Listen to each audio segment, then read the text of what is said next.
Hello and welcome to episode 180 of Retro Encounter, RPG Fans Off Topic podcast. I'm your host for today, Peter Triezenberg. Joining me today, we have an illustrious crew, including Alana Hagues. Hello everybody, this is your simple and clean editor here, ready to settle down into her sanctuary and face her fears. That was good. I appreciate it. Yeah. I totally haven't been planning that all day, I promise. No, I approve of it. But we better not think twice and talk about our other staff member on staff. Hi, this is Zach Wilkerson.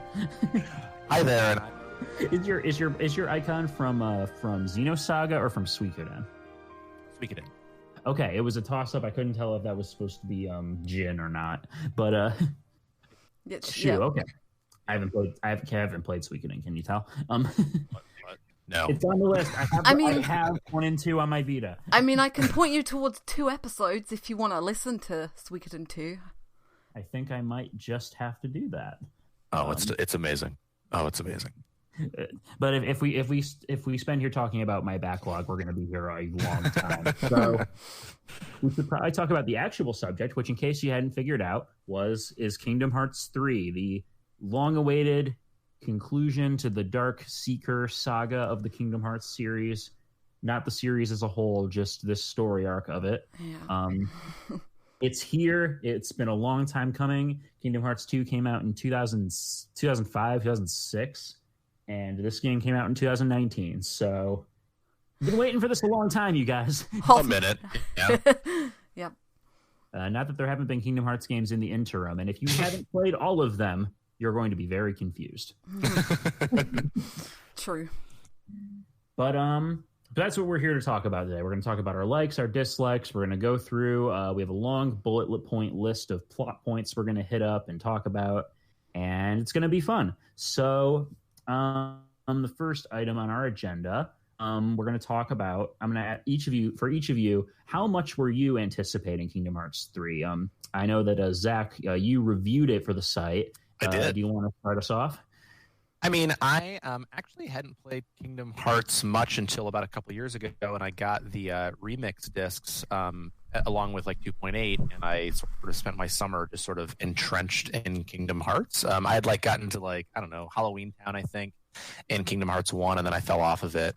And then I became sort of obsessed with it a couple of years ago, and leading up to it, I was like excited, and then in like the 5 or 4 days leading up to the actual release, I was super jacked. No, I hear you. It's just that's those remix discs are a pretty good way to get caught up. Yeah, for sure. And they're finally bringing the Story So Far collection to Europe. I know. Finally, I got what I asked for. Yeah, it's about time. Now bring it to Xbox One, you cowards. All those people who are picking up Kingdom Hearts 3 on Xbox One and have never played a Kingdom Hearts game. Yeah. God. Never had any. I was telling this story before we got on to the podcast, but my cousin Tim was a big Final Fantasy fan, kind of helped turn me onto the series when I was a kid. But he played Kingdom Hearts 3 after he hadn't played since Kingdom Hearts 2, and he got it on Xbox One, and I am just over, and he was texting me the whole time being like, I have questions. I have all the questions. I'm like, I might have answers, but I'm sorry, first of all. Alana, how long were you waiting for Kingdom Hearts 3? So I'd pretty much played every major release right up until when it came out. So I was a slow adopter to Kingdom Hearts. I did play the original when it came out, and I didn't really like it. I bounced off probably about the same place Zach did, or maybe just afterwards. But Kingdom Hearts 2 kickstarted my kind of love for the franchise, and I have some love and hate moments. Like, there are only a couple of games I truly adore, but like the hype for Kingdom Hearts 3 really, really built up, and I ebbed and flowed between it. But then it got to like the week, and I just thought, no, you know what? I've waited. Like, Kingdom Hearts is one of these weird series that I kind of associate with various points in my life, because Kingdom Hearts has been around since I was quite young, and it's literally one thing I've followed from beginning to end, so I'm like, well, I've done this now, I've got to see it right to the end, and I'm pretty satisfied now I've got to the end. And yeah, I was super excited by the middle of January. I was really eating into it and feeding off of people's excitement. And it was really nice being online that day it came out, because the collective joy that kind of erupted from the fandom was just like, it's finally here. And, you know, everything that's come afterwards is kind of just, yeah, it's to be expected. But yeah. The discourse is not online discourse. No. But yeah, no, I was super jazzed to play it, and I'm really glad I have played it and beaten it now. So, yeah, feels weird. It does feel kind of weird, doesn't it? Like, I kind of feel the same as I did when I beat Final Fantasy 15, which well, again was another game that had this long development cycle, and we were kind of waiting on it. And when it finally came out, was super high on it, and then I beat it, and it was like, huh, that's over now. And then you went to the internet and saw people like ruin it a little bit. Yes. Yeah. Well, we try to ignore those people, because there's a line between like, I am critical of this thing that I enjoyed, and I hate everything about this thing that was a disappointment. Blah blah blah blah blah. But for Kingdom Hearts 3, for me, it's pretty much the same deal. I've been playing the games not since they first came out, but pretty close to around the time Kingdom Hearts 2 came out. I kind of caught up on the series and was playing them. Birth by Sleep, 358. Dream Drop Distance came out when I was a freshman in college, so I remember when that game came out. Yep. That was a while ago. Oh man. Yeah. But it's been a long time. I've been, gradually invested in these characters. It's one of those franchises where I feel like we kind of grew up with the characters. And so seeing a conclusion to that story in some form and kind of getting some long-awaited resolution and closure, that's a really satisfying thing. And regardless of, and I think the game itself turned out to be really fun. I had an absolute blast playing it, and kind of just, basking in that collective, oh, hey, did you see this? Did you see this? Did you do this? Yeah. From all the fans, so... So nice. Yeah, I mean, I can't really think of a game that had like so many people talking about it at the same time in the same way, at least in like the RPG realm, like maybe something like Red Dead Redemption 2 or something. But in the RPG realm, I felt like everybody was doing it at once, and it was super fun. Something communal about that. Mm-hmm. Yeah, there was a great, the meme of the Predator handshake, Resident Evil fans and Kingdom Hearts fans bonding over their new awesome game that's coming out, and it's like, that's pretty good. That's great. That's wholesome. I love it. Yeah. But but it's here. We played it. We all beat it. I think we all liked it. Yes. Oh yeah. So let's get into some spoilers. Kingdom Hearts 2.9. Oh god, right? How angry was everybody when that came up? How did that not get leaked? I was just sitting through this cutscene, and then all of a sudden I was like, "Am I reading this right?" And I was like, "Are you joking me? Like, are you kidding?" But it makes sense in the context. Like, we start off basically where 0.2 and Dream Drop Distance leave off, where Sora's lost all his powers. Riku's now like the Keyblade master goes off on adventures with Mickey, and Sora's got to find all his magical power and go back to somewhere that he's been before. And obviously, first stop is Olympus. Oh my god! Like, I've probably skipped over some stuff, but when you got to Olympus for the first time, even though you'd seen it in all the promotions, my jaw dropped. Like, yeah, that is a really good opening world. Like, it takes like, sorry, Zach. No, go ahead.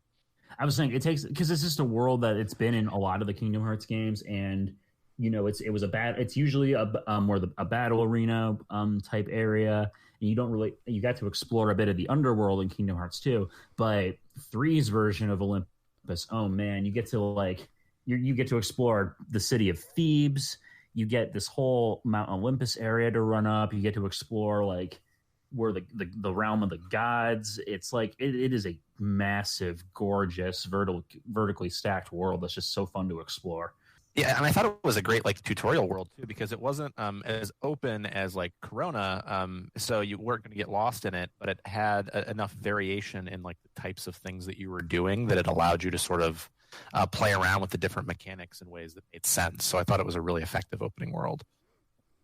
Yeah, I think so too. It does a good job of kind of breaking in. It kind of guides you along to where you need to go. Introduces new mechanics as they become relevant, and kind of gives you a feel for what each world's going to be in for. Yeah, exactly. It's like Sora starting again, so you're starting again, and you've got all these new abilities, so you better start learning them pretty quickly. But yeah, no, it's really gorgeous. Like, the Realm of the Gods particularly stands out. I had no idea this was going to be in Olympus. I knew about the mountain, and I knew about the town, but when you got up to the top of the mountain and you walked up through the gates, and I thought, no way are we doing this. Yeah. And I was like, yes way are we doing this. I was so stoked about it. And I didn't say this actually.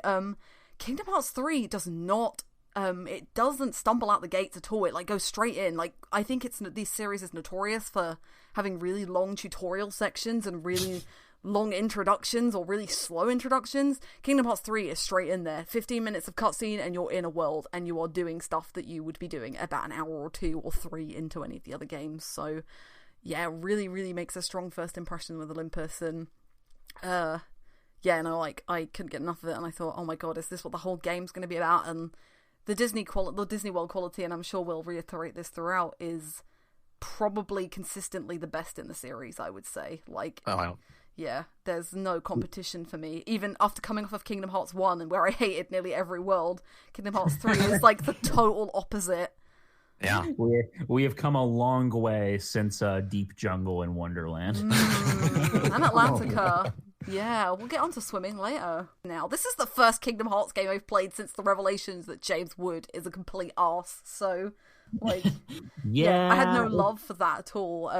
But and his performance in this game seemed not as good. Like he was forcing it. Yeah, I don't know. Maybe yelling on Twitter has sort of blown out his vocal cords a bit. But I mean, I'm okay with dragging James Woods a little bit. Yeah, that's good. Yeah,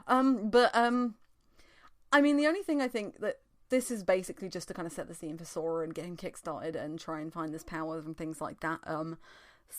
This world kind of sets up this standard of like massive boss battles, and I think the Rock Titan is the famous one that everyone's seen in all the trailers. It is as cool as it looks and as fun as it is to play, and this is, other than a few battles, this is the first time you get to experience the attraction system in the game. The coolest attraction with the Titan boss. That train is cool. That was my favorite use of attractions in the whole game. I mean, I thought So quick question. Do we like attractions?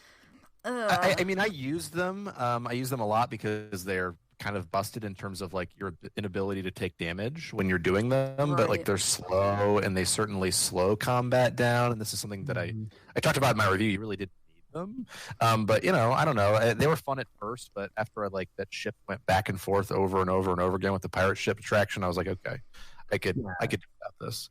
I think my thoughts on them is because Kingdom Hearts 3, we should mention, Kingdom Hearts 3 gives you a ton of options in combat, a lot of which are returning from previous games. You have flow motion combat is back from Dream Drop Distance, although it is heavily nerfed. Thank Christ. I didn't use it at all in this game. Not once, I don't think. Yeah, I used it with Arrow once or twice, and that's it.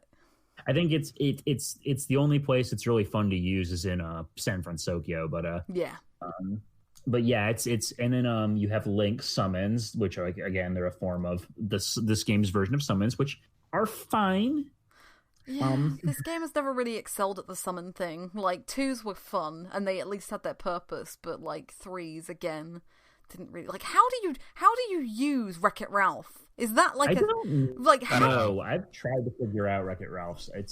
Yeah, but like I didn't really use them. I just used them to get them in my guidebook and was like, oh, that's good. And I know a couple of them are good for some of the flan challenges, but otherwise, yeah, I didn't really touch them or attractions. Which, I mean, it was the same with the Mushroom 13 from KH2 Final Mix. So it's like, these things have one specific use, and it is getting stuff out of the minigames.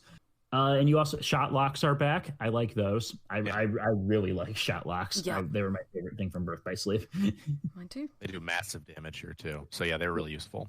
And I like how each of your Keyblades has its own unique shot lock attack. Yeah, I like that too. They have 2 as well, don't they? So if you don't complete the combo, is it the same in Birth by Sleep? I can't quite remember. I don't quite remember either, but I think in this one it's more like you get a more powerful damaging version of the attack if you're able to complete the combo. That's right. But but if you don't, it does like a weaker version of it. That's still pretty damaging. Yeah, I'll be honest, like, I love shot locks, but I completely forgot about them for the first 5 hours of the game because there's so much to do. There's form changes, like you said, you know, there's attractions, and I was just using those because they were just a quick press of the button, whereas shot locks you have to, like, you know, hold down the R1 button and then aim. But then when I remembered they existed and started using them all the time, then I absolutely abused them and love them still, so, yeah. For sure. And yeah, and then the Keyblades transforming, which might be my favorite thing about this game, honestly. Yeah, me too. It's amazing. It's because it means every Keyblade, as you in battle, it builds up a gauge, and then the Keyblade will transform into a new form. And it means that all the Keyblades, by and large, have a purpose, and you can keep using them to adapt your play to as suits your play style. It's really fun. Yeah, I've got some favorites, definitely. I'm also a big fan of the magic system in this game. For the first time ever, I think I've put a lot of focus and time into magic, so it's not really that much different. Like, you can still chain magic together, but the nice thing about it is like the Keyblades, they have a meter, and the more you cast the spell consistently, it will upgrade to the next level spell. So once you've got the Gar spells, then you'll get like Thundarja and stuff like that, and you absolutely wreck things with Thundarja and Firaja and stuff. It's so cool to see, and it damages and affects the environment. Like, you electrocute things and they spark, and if you set things on fire, they, like, the grass sets fire and things like that. And when you do Wartaja, like, this massive bubble of water pops and everything's soaking wet and there's puddles, and it looks gorgeous. It just is so satisfying. Beautiful. Yeah, it's stunning to look at. It really is. Just Square, you're doing fine with the Unreal Engine. You can stop now. You're showing off. Luminous, just put it out to bed. Like, it's done. Please. Yeah. But yeah, no, Olympus is really, really cool, and I think it starts off gently with story, like just easing you into what I think we've already said what you'll expect from the rest of the game, and there's no organization members. You do, however, get a shot of Maleficent and Pete towards the end digging for a box, which is a kind of reoccurring theme in this game. What is in the box, though? Well, unresolved reoccurring theme. DLC will answer that question. DLC or a future game? Yeah. Future game, probably 2 games. Yeah. Well, I think we'll find out in about 6 games, probably. I did like the little Pandora's box gag when yeah, that's a few times.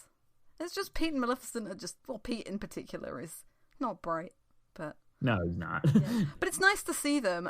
Again though, they're a bit underutilized in the story. They just pop up occasionally and are like, oh yeah, I remember you, but they never really get involved. I think Sora bumps into them once, doesn't he? And they're like, we're not going to get in your way. And Sora's like, oh, okay, fine. That's all right. Yep, and then they don't really, like, they'll pop up occasionally, but they don't really do anything relating to the story in this one. It's all kind of set up and teasing, which, I mean, fair. They've been clear from the beginning that this is not the end of the full story. It is just the end of the current story arc, and they have a lot more plot threads to tie up.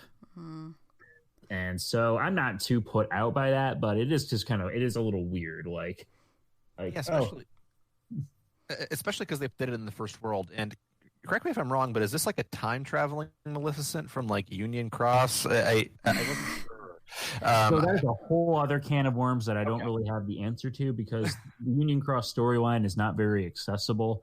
Well, especially if you don't know Japanese, yeah.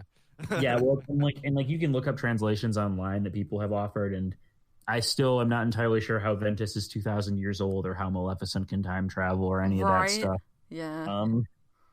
But okay, at least I'm not alone in being confused. Good. that is one of the things that I am hoping there's going to be a more accessible version of that plot line at some point in the future. Yeah, I think so. I think that would seem silly because as we move along discussions, I think we'll touch on it a few times.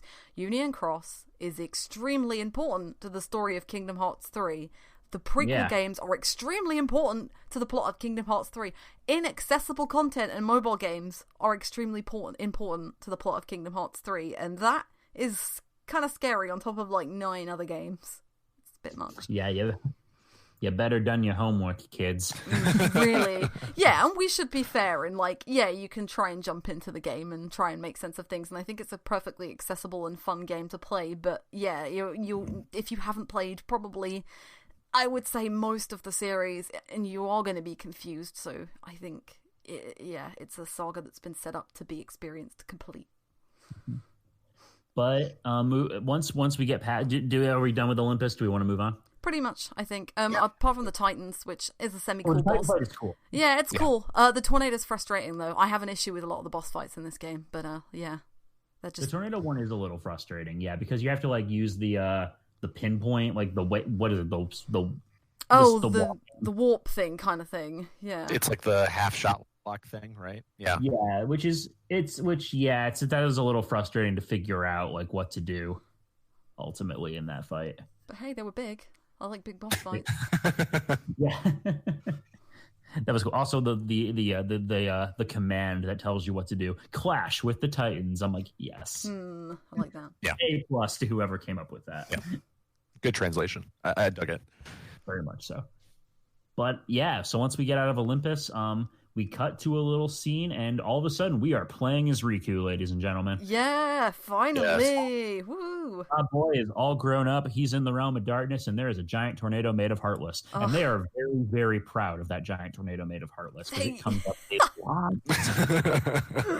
Why all of a sudden? Like, why all of a sudden are they important? We've been through 9 games. Why haven't we seen this Tower of Shadows before? I mean, it was in 0.2. Yeah. I guess they just thought it was cool, and now it's just a thing that happens when you're in the realm of darkness.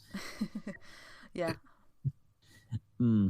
I actually thought that was like one of the harder fights too. Like I took way more damage in that fight than normal, and I had to like actually use items and healing spells, which is not common in this game.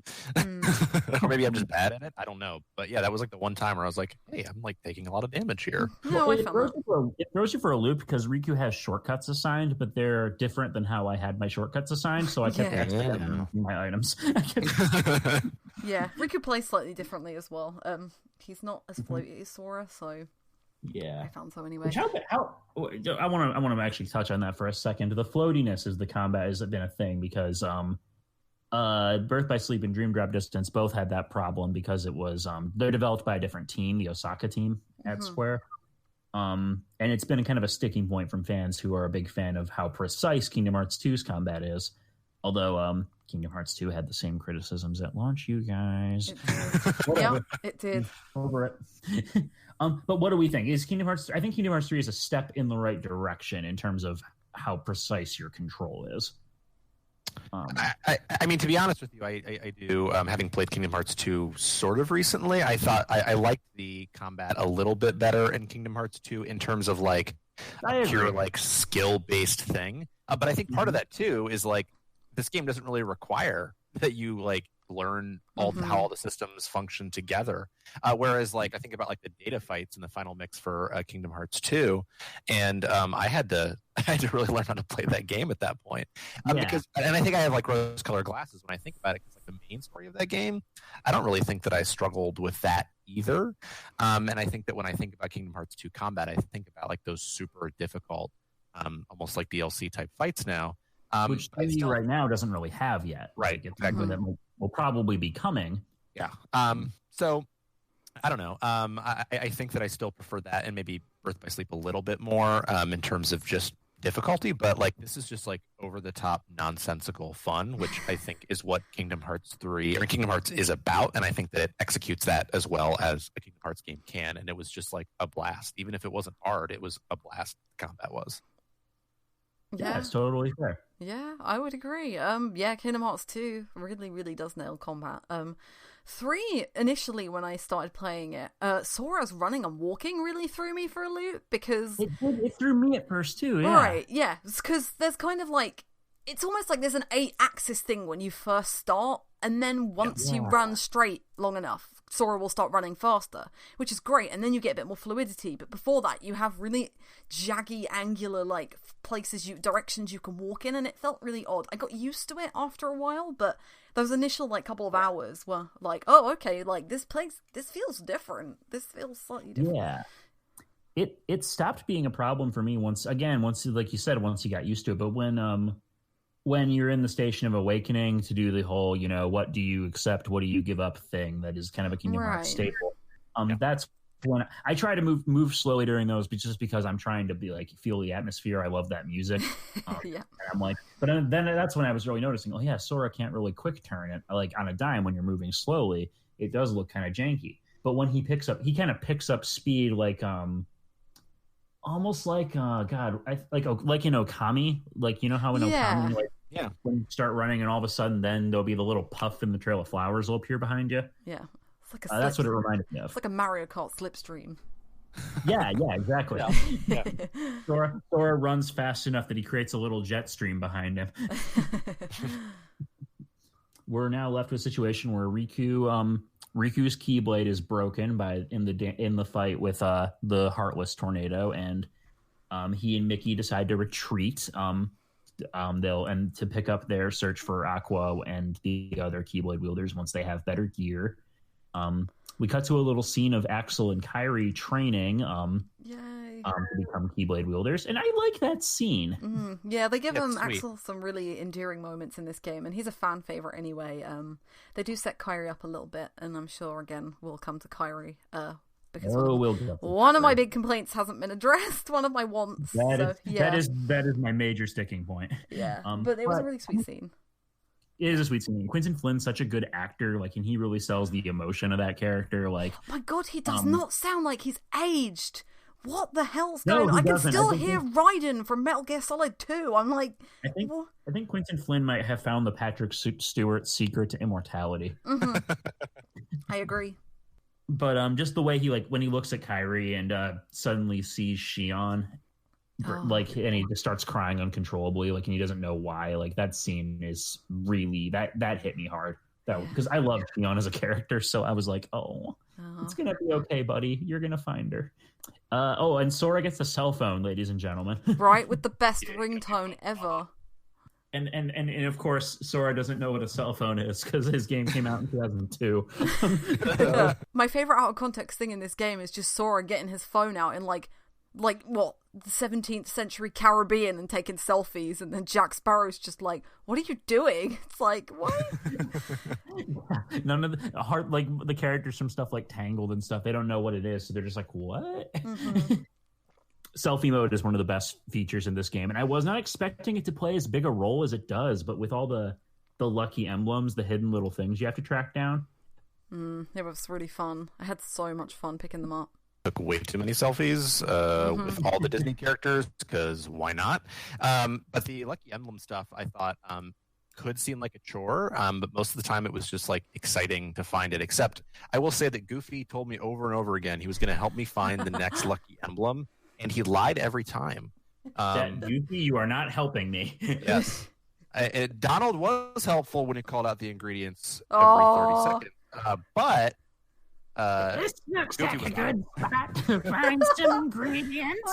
I love him so much. It's so endearing. He's so endearing. My other favorite thing he said, him saying Elizabeth in the Caribbean is just so adorable, because there's so many, like, I don't know, sounds and phonics that I can't hear Donald Duck saying, and he just really stumbles through that. He's just so cute. Yes. He's so angry all the time. And he totally digs on Sora so many times. Like, their bromance is like all-time high. He is savage in this game, but like in an endearing kind of way. Like, they are just ribbing each other. You really get a feel for Sora, Donald, and Goofy's friendship in this one. Yep. Yeah. It's really good. Oh, and Zexion is back, or Ienzo, I guess that's his real name. He's hanging out at Radiant Garden, doing sciencey stuff for the good guys now, and he will chime in periodically in between worlds to give you more plot details. We don't actually go to Radiant Garden in this game, which was a little bit of a shame. But yeah, I'm hoping that might be part of some extra content, you know? or maybe For sure. any Final Fantasy references. I don't know. Yeah, actually, we get the only Final Fantasy reference before the start of Olympus, where we see a statue of Cloud and Auron, which is you a have little the Moogles disappointing. and you have the constellations that look like Final Fantasy stuff, but that's really minor stuff. Like, yeah, it's disappointing, but I think this series is potentially bigger than Final Fantasy worldwide now. Like, this, everyone knows, maybe not that, but like, as itself, like, you don't need the Final Fantasy brand on it anymore, I don't think. Kingdom Hearts is its own brand. Much as I love the Final Fantasy element of Kingdom Hearts, and I would totally be down for, like, I was really kind of hoping for Noctis and company to show up in this game, like as a boss fight or just as like NPCs, because that'd be funny, you know, that'd be cute. But I think they said in an interview, like, the Kingdom Hearts cast is huge at this point. And they have enough of these anime type characters to kind of do their own thing, that the Final Fantasy guys don't have as much of a purpose anymore, which is kind of sad, but I understand it. I get it, but like Sephiroth, come on. I know, right? Sephiroth. Yeah, I wanted to fight Sephiroth one more time. That'd be cool. Yeah. My friend and I, in college, this is a side tangent, but we had a running gag that there was going to be a joke fight where you start a boss fight with Sephiroth, but Lightning shows up midway through and just murders him, and then you fight Lightning, and she's unkillable. Fine, I'll do it. Yeah, I would have been down for that. Absolutely. But once all that's out of the way, we go back to Twilight Town, which is kind of our central hub area, I guess. If we're gonna have one, that's the world you kind of go back to do mini games, buy stuff, run around and find stuff, and you get to meet Hayner, Pence, Olette. They still do that. Yeah, I love that. Olette is adorable, and I will protect her with my life. I want her trousers.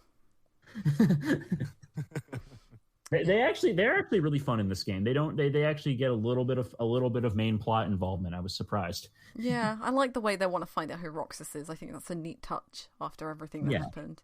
But Twilight Town's a hub town, but also a bit more of a diversion now, because it's much smaller than it was in 2. There is only the central town area with the trams and the underground sewers, which are in 358, and the old forest and the mansion. So, a little disappointing, but it was nice to go. I think it looked gorgeous. Like, it was really... Yeah, and the town is way more fleshed out now. Yeah, there's people. There's NPCs. There are NPCs in a Kingdom Hearts game, everybody. Be very afraid. Yeah. This is also... Go ahead, sorry. Oh, sorry. I was just going to say, like, this is also the bit where you learn to cook, because you get little chef. Remy! Why isn't Remy? But yeah, I love that mini game, and I don't want to blab about it too much, but I like cooking and I like mini games, and this is both. It's adorable. I love being able to find ingredients and like make funny things with Remy. Although some of those mini games are hard. Mm-hmm. The egg cracking. I never got the egg cracking down. Yeah, it's really awkward. Not once. But otherwise, it was like one of my favorite mini games because it was like simple enough to just like be like a fun diversion, but also just totally adorable. Yeah. Plus, you can zap back there from the main menu, so it's very accessible. Yeah. Mm-hmm. One thing, this is jumping ahead a little bit because you don't unlock this until later, but while we're on the subject of Twilight Town, I do want to mention 100 Acre Wood is back in Kingdom Hearts 3, and this is one of my major gripes with the game. 100 Acre Wood sucks in this. Yeah, I think it might have... 100 Acre Wood straight up sucks. I think it might have the best mini game it's ever had, though. Like, the Buster Move type thing was actually quite fun. But it's more of a diversion than it ever has been. I love the cel-shaded style it adopts. But also, where is Eeyore? Where is Eeyore? I guess they forgot to notice him. Oh, no, don't put the voice on. I love hearing Jim Cummings as Pooh again. I mean, that got me through the Christopher Robin movie again with Ewan McGregor. It's like that sells it. That is pure. Yeah. It just felt unfinished. I mean, like, I think, is it there for? I mean, like, maybe they'll do DLC stuff with it, maybe. But yeah, I mean, like, the mini game was fun, but like you had said, Peter, like in Slack before we did it, like that it felt unfinished, and then I didn't believe you until I did it, and I was like, what is this? Like, how much money did you spend on this half an hour long thing?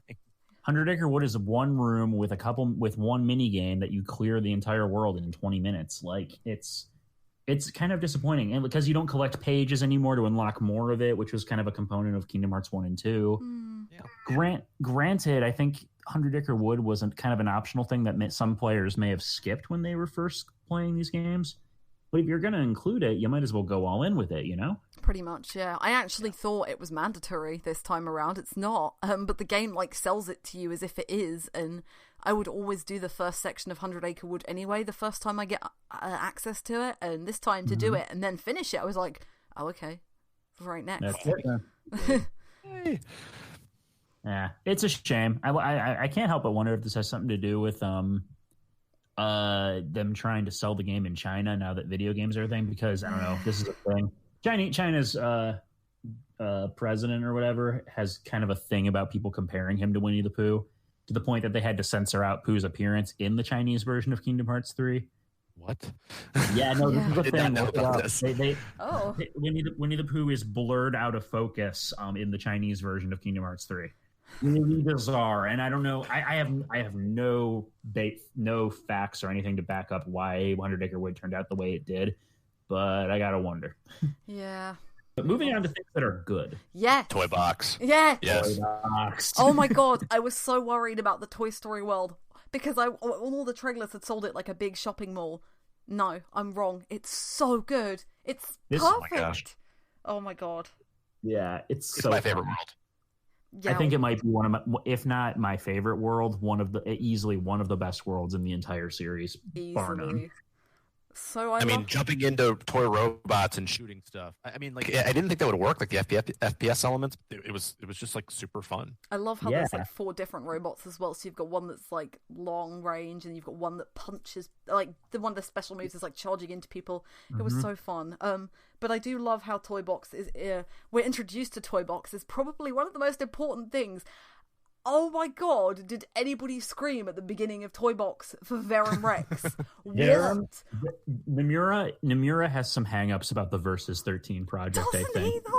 Doesn't he though? Apparently he claimed that he does not, but I don't believe him. I feel like Verum Rex, it plays this whole anime cutscene that looks like the early trailers for 13, complete with a Stella and a Noctis stand-in. Right. And a dude with Arden's hat. Yeah. But it's so good. I love it because it's like self-referential to the beginning of Toy Story 2 as well, where Rex is playing Zurg. The video game as well. The video game. Yeah. I love it. And hearing Wallace Shawn like freaking out when he meets Sora because he can't beat that Bahamut boss. It's really hard. I'm like, and then he has to find a guide later. Oh my gosh, that was everything. It was so good. Yeah. Toy Box's inclusion is incredible, and I love seeing Andy's room. I love hearing "You Got a Friend in Me," even though it makes me cry every time. Jim Hanks is doing a good impression of his brother. He's really good, actually. I was quite impressed with him. I heard people were complaining about it. And I'm like, they're related, right? Yeah, it's not a bad job. Like, Tom Hanks is a lot of money. I think we've got to just be happy and get on with it.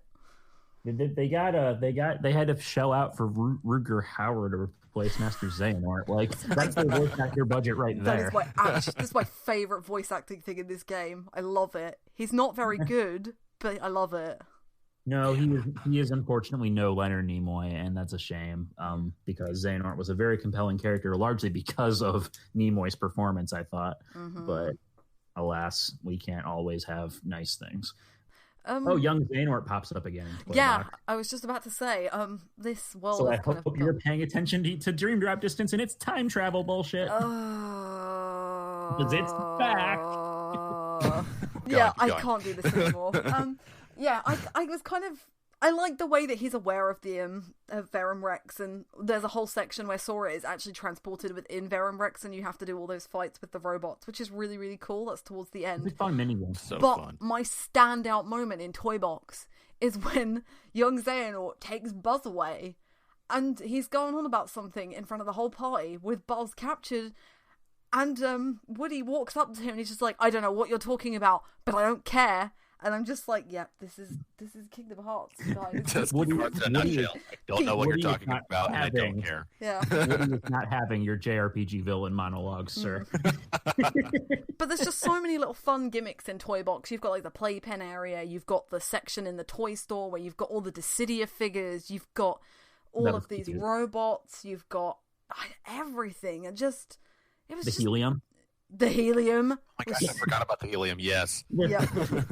I didn't know what was going on at first. I was like, why is it like this? Oh, okay. And I just kept doing it after that. So, right. Yeah. It's just a joy. Yeah. They just like threw everything into this world, like every possible mechanic. And I was like, oh my gosh, this is like, and I was hoping that every world after this would be exactly like this. It wasn't. But still, Toy Box on its own. Incredible. Yeah, absolutely. Well, so the translation from the fans for Verum Rex is the reigning king or the true king. Little on the notes there, but if you run it into Google Translate, it's butt king. So I'm into it. Whatever. Sora, Noctis does have a good butt, I think. Noctis has a very good butt. So does Gladio. Oh yeah. Talking about Gladio's butt, it's probably about time to move on to Corona. Yay! Which is another wonderful Disney World. Yeah, Yes. this one's a bit more on the nose. It does follow the plot of Tangled to a T, but without the music. But it was still so delightful. Again, an excellent opening where you have to guide Rapunzel around the forest. Oh, so cute. She is cute, and unfortunately, they weren't able to get Mandy Moore back, which yeah, unfortunate because she was Aerith.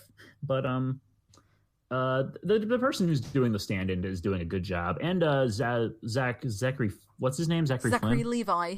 Oh, Flynn is the character's name. Peter, what are you doing?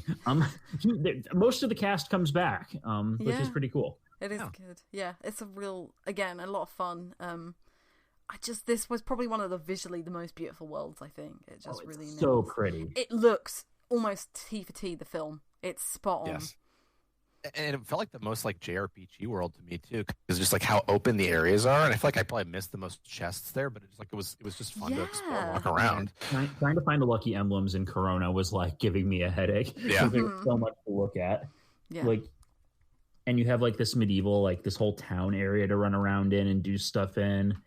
Yeah. Oh, the dancing! We haven't talked about the dancing. The dancing minigame was kind of fun, although I don't actually. Yeah, I liked it. It was fun. It was really cute. It was just dumb fun. Yeah. Mm-hmm.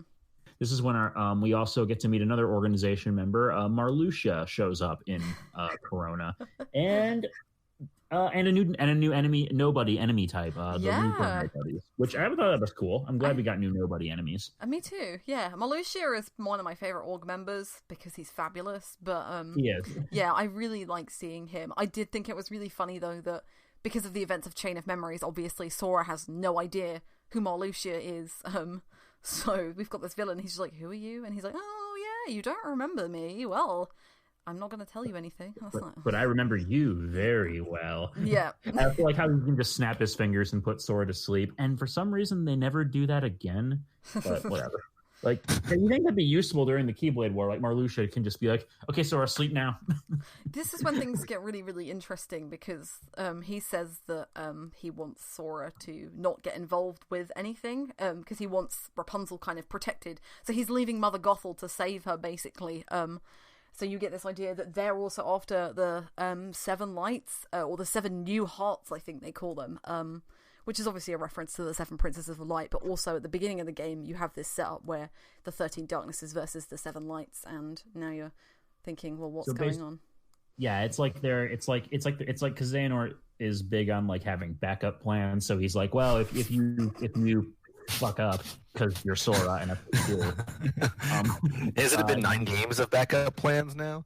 Pretty much, he has plans within plans within plans within plans. It makes sense that they have an Inception reference at the end of the game. Wow, yeah. But it's like, well, we can just use one of these pure lights instead for our Keyblade War. So you're not really necessary, but just don't screw this up for us, okay? It's a fun excuse to go to Corona nonetheless. So yeah. The way the main plot implements into the Disney worlds has always been kind of flimsy in Kingdom Hearts. I think they do a better job with it here than in most of the games. Yeah, I would agree. Yeah. Apart from the last scene, I would say, I felt really strange watching the end of Tangled, or the last, the final climax, and then watching Mother Gothel fall out the window, and then have her turn into a Heartless. I thought that was a bit bizarre, and it happens again in another Disney world where the entire plot is retold. But like, yeah, you're just like watching out the window, and then because the tower's so tall, Sora can't actually see what's going on. So he just sees Mother Gothel come out and turn into a Heartless. So to be fair, those Heartless fights are pretty cool. Yeah, but, that one's not too bad actually. Yeah. But yeah, moving on from Kingdom of Corona, we have Monstropolis, the Monsters Inc. world. Yeah. What do we think about this one, guys? Boo. That's all. Just getting to see Boo say Kitty again over and over again was like the most adorable thing. I thought that the world was a little bit corridory, but I don't care because I love the world, and it's one of my favorite Pixar movies, so it was delightful. Yeah, that's probably is my favorite Pixar movie. More I think about it, I love seeing Mike and Sully. I like seeing their interactions with Boo. I thought that this one, in terms of just having the characters interact with each other, was probably the most fun I had. Yeah, I'd agree. I also love Sora's monster form. It's adorable. Oh, they're so good. I like the way that both the Pixar worlds get a transformation design. That's really nice. Yeah, it's really neat. It's something I always loved about this series, and I'm glad they get to do more of it. Did you notice that Sora changes color too whenever you enter combat? He does, yeah. His outfit changes for form, so they do it with his fur, don't they, in Monstropolis? Well, that's fun. Yeah, so I did. This is jumping way ahead, but I got the Ultima weapon, and entered the final transformation for that, and his fur turns white, and it's super cool looking. That's fun. Slick. Yeah. Sorry. Ultima Monster Sora, A+. I like the setup for Monstropolis, actually. I would agree it's a bit corridory, but actually I had a big smile on my face the whole time just because Mike, Sully, and Boo were adorable throughout, and it just felt like a really nice recreation of the film, but a sequel, kind of. But now that Monstropolis, Sully's in charge of the factory, and they no longer scare kids, they make them laugh. So it's a really nice reversal. One thing I was disappointed was Randall coming back with no explanation at all. Like, yeah, he's just kind of there. Exactly. Yep. In terms of like voice actors, Randall's voice might be one of the worst, I'm afraid. Yeah, it's no Steve Buscemi. It's no Steve Buscemi at all. But yeah, like, because Randall's one of those villains who makes your skin crawl, and he just doesn't do it. He just doesn't nail anything for me. But this is the world where we should probably point out that we get some Birth by Sleep references. We get some Unversed, which I was really surprised about. Yeah. You're fighting the Unversed in this world again, and they have this great little scene where Sora realizes that they have a different emblem, and these aren't the same enemies he's used to. Yeah. And then Donald and Goofy are like, "Oh wait, yeah, we remember these guys," and I'm like, "Oh right, you were in Birth by Sleep." Yeah. But yeah, no, it was really, really cool. And also you get towards the end, Vanitas, everyone's favorite Haley Joel Osment, anti Haley Joel Osment anyway. It's evil. Haley Joel Osment has a double role in this game, and once again, and his version of his Vanitas in this is is it weird that I thought he sounded a little different at first, like he sounds a little more nasally. Yeah, he's older. Yeah, fair enough. Haley Joel Osment is still playing teenagers at age 30, so I mean that's what voice actors do, isn't it? But the one thing to pull away from Monstropolis is I do like. Actually, it's worth pointing out, I do like towards the end where like the factory's on fire on the outside and you get to dive down the factory into another building and things like that. I do think the outside sections are really cool. I think the boss is frustrating and also a little bit bleh because it's just a blob. Like, you've got a Unversed. Like, why are you just running with that?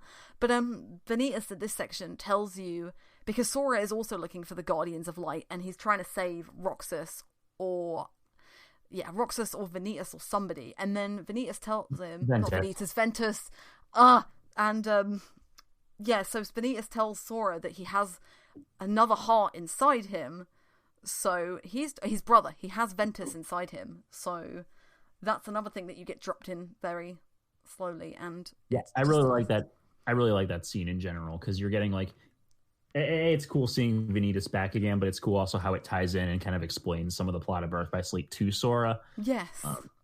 And it ends on what is quite possibly the funniest scene in the entire game. Vanitas is delivering his like dramatic villain monologue, and it's looking like he's getting ready to like stab Sora in the heart with his Keyblade, and then Sully just appears behind him, grabs him, yeets him into a door, yeets that door into another door, takes that door and throws it into another door, and then shreds the door. That's great. It is so funny. And he still comes back. Yep. I was actually half expecting Vanitas to just teleport back in and then have a boss fight, but whatever. I'm kind of glad they just went with it. Yeah.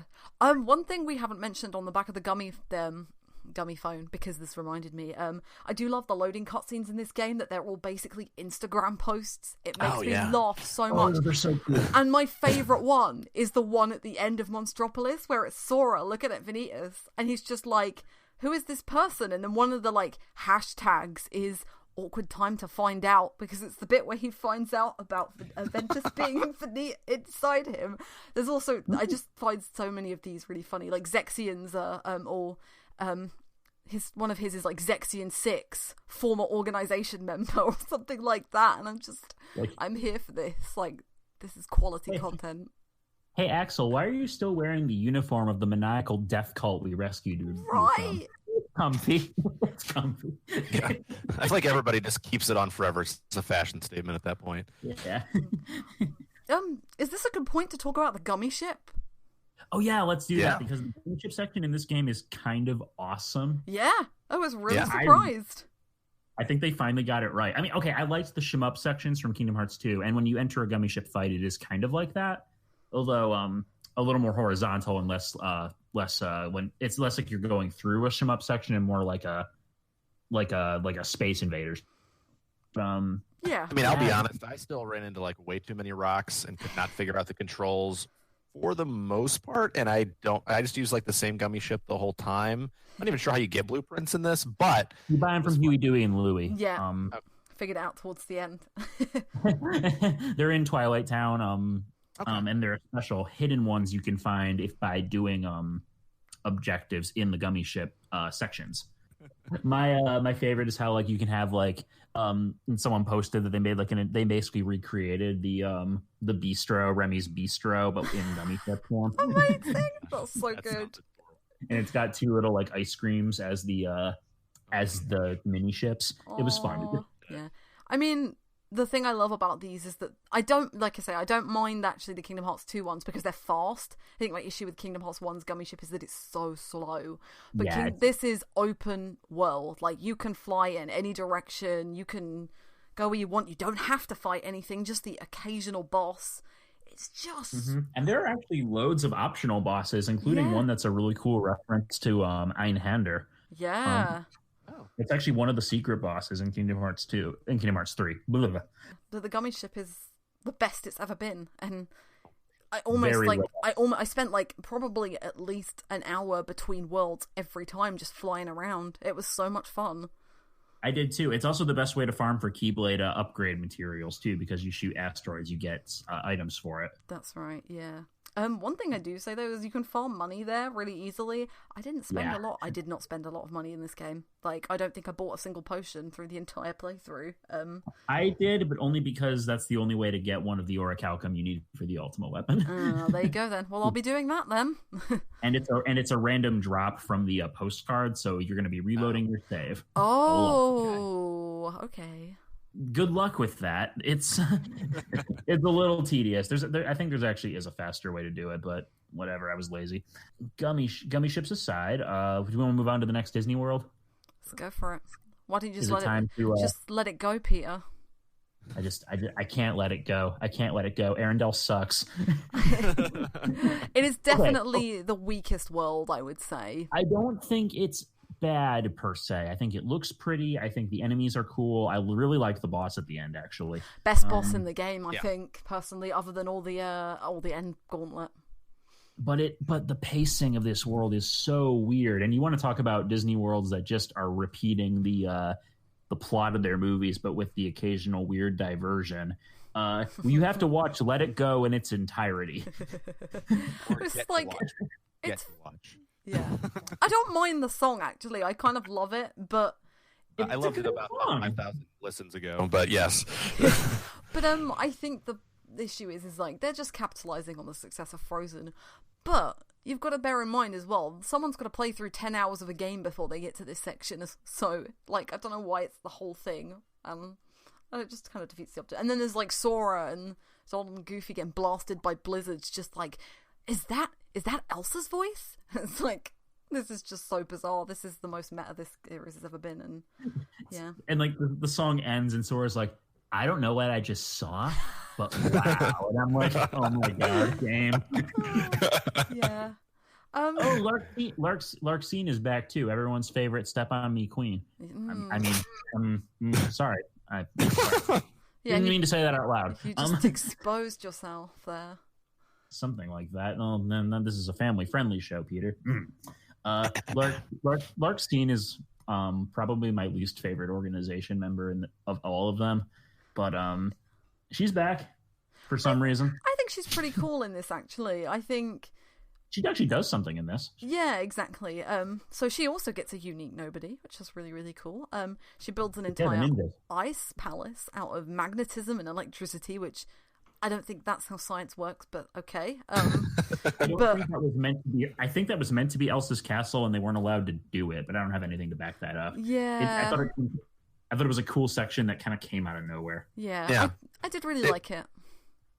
Yeah, it was my favorite area there, but yeah, it actually gets to like sort of to me like the whole plot of the movie is sort of like told like in very small bits, and you don't really experience it. Like you're like 7 steps away from it all the time, and to me that was the thing that made like the story thing not really work here.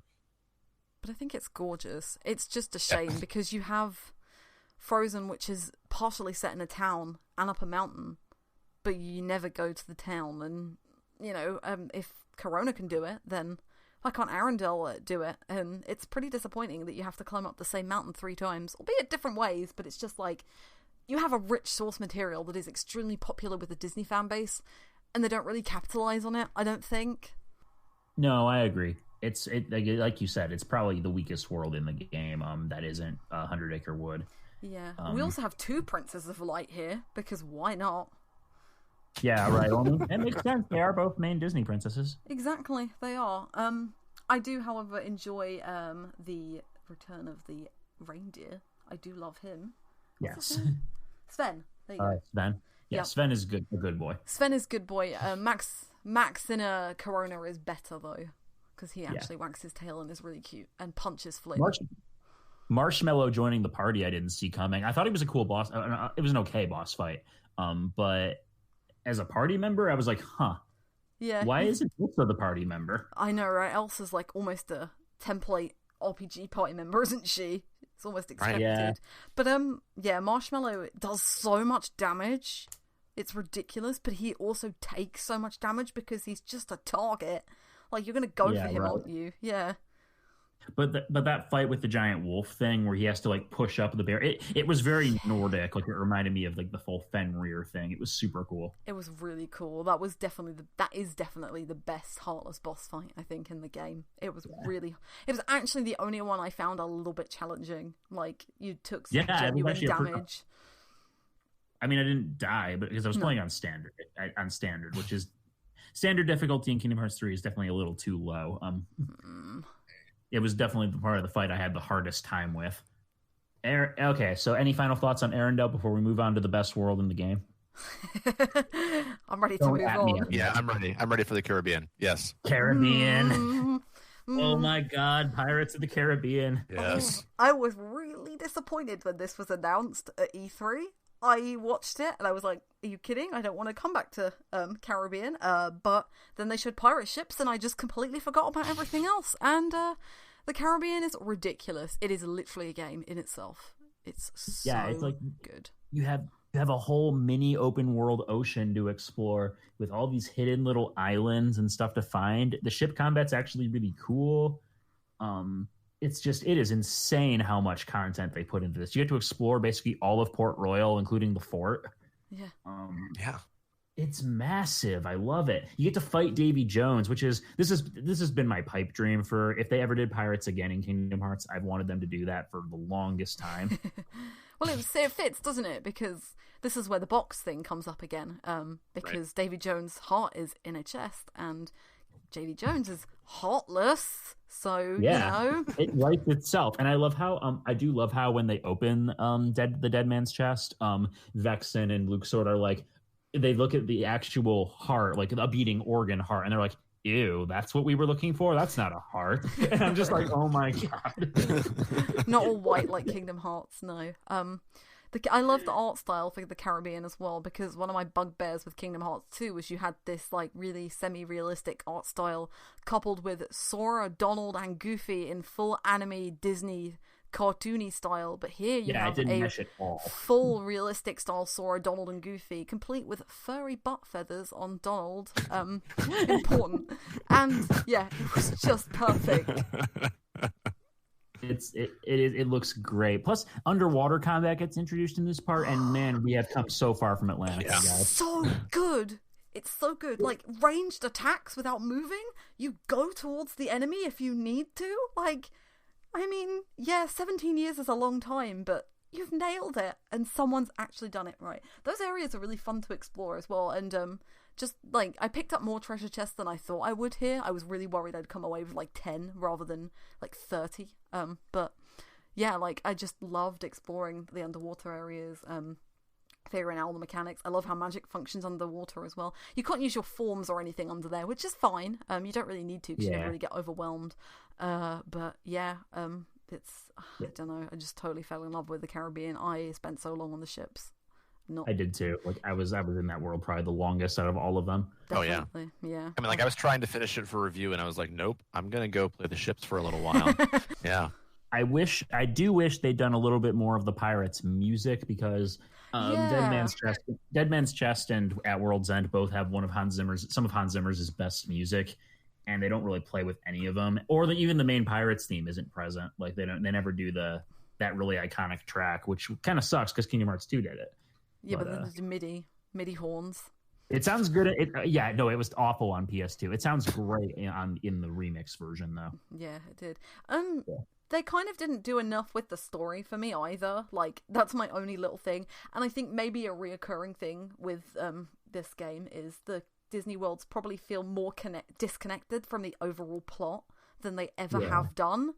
I don't mind that because they're so fun to explore.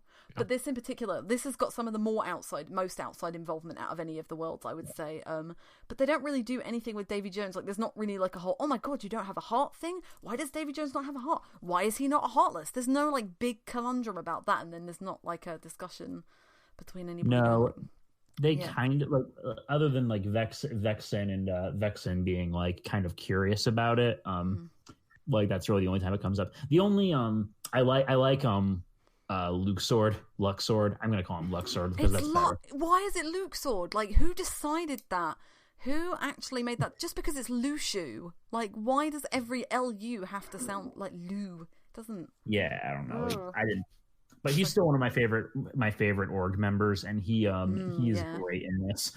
Yeah, he's really, really good actually. I love voice actor's name I can't remember. Robert Atkin Downs. Yeah, he has a good British accent. Hell yeah. Did you guys mind collecting all the crabs? That's the real question. No, I didn't have any trouble. So many crabs. Yeah. All the crabs.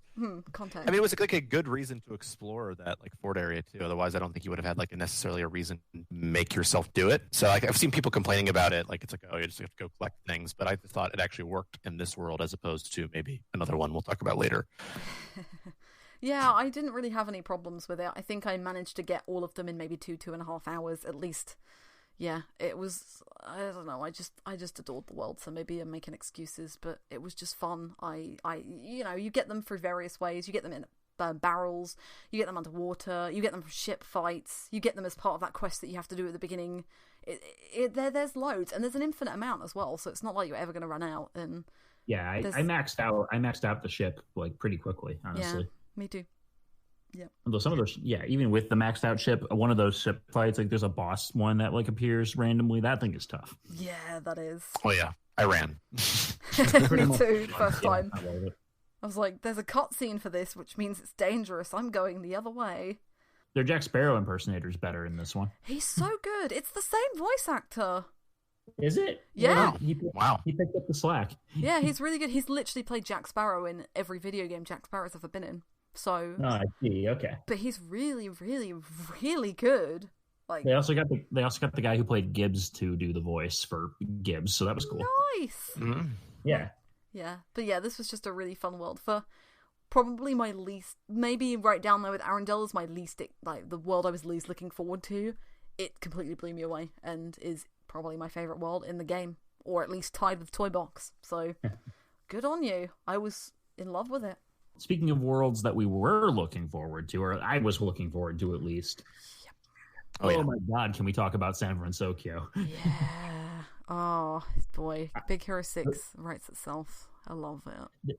The setup for this world is perfect because we were talking earlier about Kingdom Hearts and its propensity for mixing the Disney worlds with the main plot. This one does it so perfectly. It feels like such a natural fit. I was honestly kind of shocked. Yeah, it does feel like the best integrated of them. But the original Baymax from the end of the first movie becomes a Heartless, and like that is so good. Yeah, I think there's like an emotional resonance to the way they tell the story here that works way better because of that in like its own sequel kind of way. Definitely the best to me. The story was the best integrated here. It felt like an honest-to-God continuation, just with random anime people around, which aren't honestly that out of place in Big Hero 6, which is very Japanese-inspired. Well, yeah, it's a comic book, isn't it, at the end of the day? So it's a part of Marvel's property, so, yeah, or partially. See, we got Marvel and Kingdom Hearts after all, guys. Yeah, exactly, yeah. Baymax is so cute, though. I have so much time. Big Hero 6 is one of my favorite recent Disney films because... I don't know, I have an older brother, so it's one of those things that really just clicked with me, and I was just like, oh my God, I hate him, but if anything happened to him, I'd be so sad. But yeah, I have really, really gelled with this. I love all of Big Hero 6. Again, they got this and Frozen are the only ones they got most of the voice cast back. The only person that didn't get back was the guy who does Wasabi. It's a different voice actor, but to be honest, you can't really tell. He's so good. Hero as well. Hero is a different voice actor, but... Yeah, I feel like I'm just saying the same things over and over with these Disney worlds, but I love them. The actual setting for San Francisco, I thought maybe was a bit empty. That's the only bugbear I have a little bit with it. It's a very big empty city sandbox to jump around in and hide lucky emblems in. That totally worked for me. Just like that ability to like run up buildings. It felt very like Mario Odyssey. New Kong City to me. Oh, it's fun to run around in for sure. I just had a blast just messing around in that world personally. Yeah, me too. Eventually, yeah. But there's not quite as much to do as like compared to the Caribbean and how lush that felt. It's still a cool area, and I actually like how we mentioned this earlier. This is like the only area that basically requires you to use flow motion, at least for the mini game. You really want to use that to zip around fast, and there are plenty of opportunities to do so. Yeah, that's right. You actually get integration, like more detail on what the organization, or I guess we should refer to them properly as the real Organization 13, as we have failed to do so throughout. Good grief. But you get your final, or one of the last members of this organization, which is another version of Riku.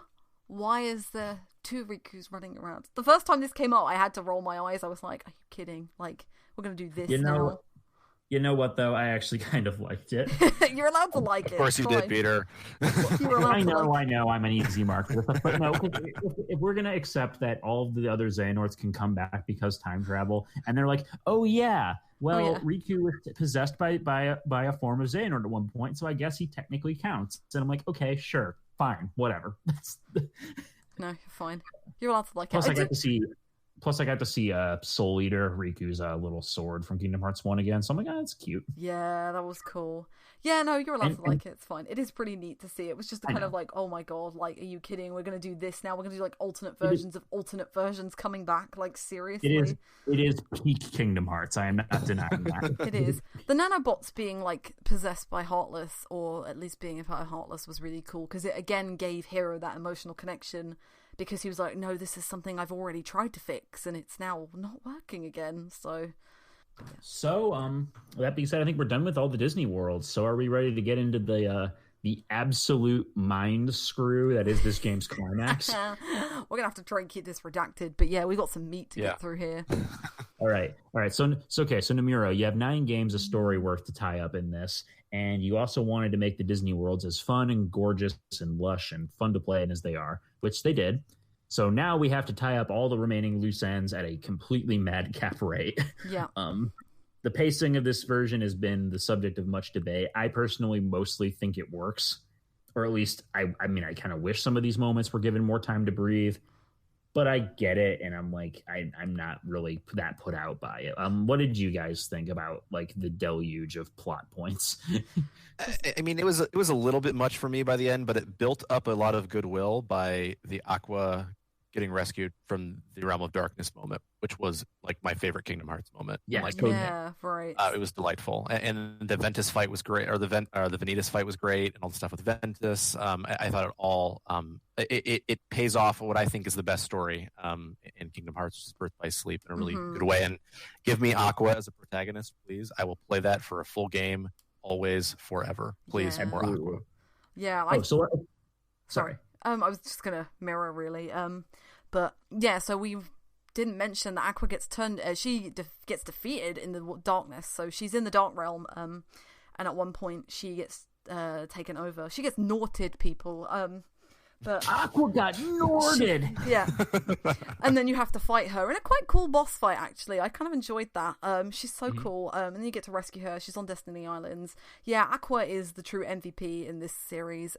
She is nerfed in this game, though. I am really upset about how much she was put on the sidelines at times. Like, she's like weak. Not weak necessarily, but there are too many times where she's like, I'm going to prove myself. And then she doesn't. And then it's like, Sora just turns up after being a bit of a bumbling idiot for the entire game and just being like, I'm going to do everything. It's like, yeah, okay, bit harsh.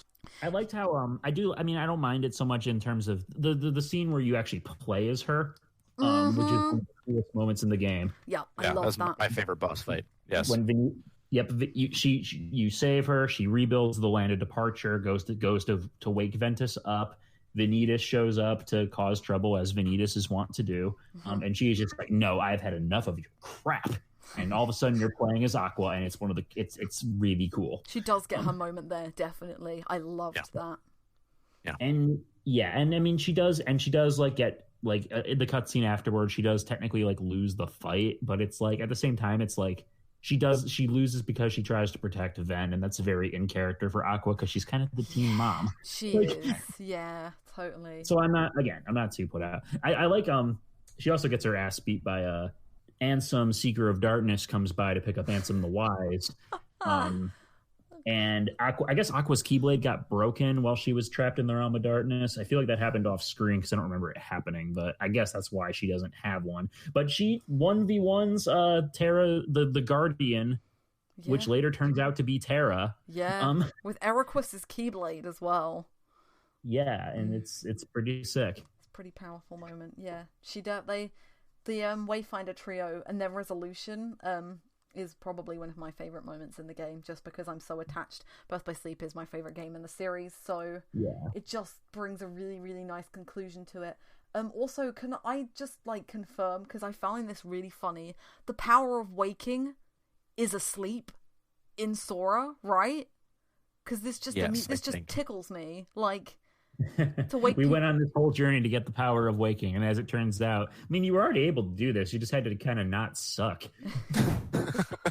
That moment with Ventus, though, rescuing him and waking him up is really cool. And actually, it was the reveal of Castle Oblivion turning into the Land of Departure, and the music playing, it's just so nostalgic, and I loved it. I loved walking through the Land of Departure again. It felt really sad because obviously everything after Birth by Sleep and Eriquis being dead and things like that. Dead, I should say, in inverted commas. Death doesn't exist in Kingdom Hearts. We'll talk about that later. Yeah, but it was just a really poignant moment, and I really loved that bit. And we keep rolling after that, really. So we have all 7 Seekers of Light, or 9 if you want to count Donald and Goofy, because they want to be included. I agree. They're here in spirit. Yeah. Hang on. One thing I do want to not so much complain about, but Vexen and Demyx betray the organization. They rejoin the organization, but betray it because Vexen wants to atone. And I'm sorry. He doesn't get the chance. I don't buy it. Or I was waiting for the backstab, and it never happened. So I guess he was sincere. Yeah, I don't trust Vexen at all. Any reason to trust Evan? Even the way they were playing it seemed like they were going to flip it at some point. Like I thought the whole thing was very strange. Yes. Yeah. But I guess he's legit. And if you read the reports, no, he is legit. Like when you do the battle gates in the post game, you get secret reports. Okay. Yeah. fill in some plot details, and some of them are from Evan. And yeah, he's sincere. Okay, sure, why not? Fine, yeah. It's nice to see. I like Demix a lot more than maybe a few people do. Demix is cute. I love him. I just love the way he's like, I'm chicken, I'm rubbish at everything. You know what? I'm just warming people's benches and things like that. He's genuinely quite annoyed though that he's benched this time, but at the same time, he doesn't really want to be Xehanort's vessel because really, the purpose of the real Organization 13 is they're 13 vessels for the real Xehanort. So Master Xehanort, we should say. But yeah, he's not really pleased to that. We also don't know Luke Sword and Demix's real name, so my friend has announced that it's Dr. Lu and MD Yi. MD Yi is my favorite. Oh man, yeah. We're probably gonna find out because they did drop some hints about we already know that Marluxia is Lorium from Union Cross, and Larxene is in that game as well, and they have a missing sister. She's Elrena, isn't she, or something like that? Yeah. And there's a character named Strelexia who is oh my god, connected to them. So this is all going to hopefully be resolved in a future game. We get some more scenes involving them, but none of this does get resolved in this game. Yeah, which to probably say as well, like organization members 9, 10, 11, and 12, they're not the same as the rest of the organization. Apart from 8, Axel is brought in for a specific purpose, but the rest of you all know everybody else is nobodies within previous games, but these 4 in particular, they're brought in for a specific purpose. At the time, I actually thought they were going to be something to do with the secret ending. Obviously, they're not because of Larxene and Marluxia's involvement in Union Cross and things. But yeah, we're going to find out about that. And I think Nomura's already hinted at that in an interview, hasn't he? Yep, he's making plans for whatever the next game's going to be. So yeah, so we shall see. We shall see. But with all that being said, we have our 7 Guardians of Light, and they're going off to fight the 13th Darknesses at the Keyblade Graveyard, which is going to be the site of the second Keyblade War. Ooh, I really like going back to the Keyblade Graveyard. Chills, yeah. Yeah. Just the music in that area is so cool. Incredible. And them doing the 1,000 Heartless battle again, but this time with nobodies and unversed, is really sick. Mm-hmm. Mm-hmm. And I just, that whole, the final section is just, it's basically just one epic confrontation after another. Yeah, it was really neat. I loved the beginning of going to the Keyblade Graveyard. I like the way it doesn't get introduced either straight away, so you've got like this air of mystery for all the characters who've never been there before. So yeah, it's really cool, and it looks incredible. Like, it's so desolate and so, I don't know, it's just so barren, and it was just so cool going back there. And that, I think it's 10,000 Heartless this time it's referred to. I don't think it's got a specific name. But yeah, it's a whole lot of Heartless. It's a whole lot of Heartless, guys. A lot of Heartless. And then you can nuke them from orbit in the Disney train. Yeah, you get to do that again. Yes. Which is cool. Yeah. Yeah, no, that boss was really fun. And we see Kairi get into some action now, finally, after the entire game. But this is kind of all she gets, apart from like one half a boss fight. So yeah, it's unfortunate. It's unfortunate because if you watch the Axel and Kairi during the boss fight where they're helping you, they have very fleshed out animations and movesets. They just don't actually get a major story thing. I mean, Axel gets some story closure, but neither of them get a moment. Yeah, they just kind of have this training. Maybe we'll find out more later on, but they spend the whole of the game somewhere locked away training to be Keyblade Masters. So it's interesting. I do like the way Axel holds his Keyblade though, because it's exactly the same way he holds his chakrams. So it is cool, and he even his Keyblade even transforms back into the chakrams for a ranged attack. Yeah, it's so cool. I didn't notice that. That's fun. There is so much detail in their animations. Dude. Like it's hard to tell because you're so wrapped up in the chaos of the fight. Yeah. But man, they really went all out with making sure that they were, at the very least, the NPC models are animated very well. Yeah, they do. This is also Keyblade Graveyard is kind of where everything starts to tie up, and we get even more Union Cross bleeding into the plot, and back cover, whatever it's called. Yeah. Okay. So before we go into that, I want to ask everybody a question real quick. What is your favorite Keyblade out of the bunch? For me, it's probably the one you get in Toy Box, just because I loved all the form change with the hammer, and I generally tend towards like keyblades or in any RPG to stuff that like sort of focuses on melee, and I had like been using it and upgraded it so much by the time I got like anything that might have surpassed it that I just kind of stuck with it. I thought it was fun to use. I was a big fan of Crystal Snow, the one from Arendelle.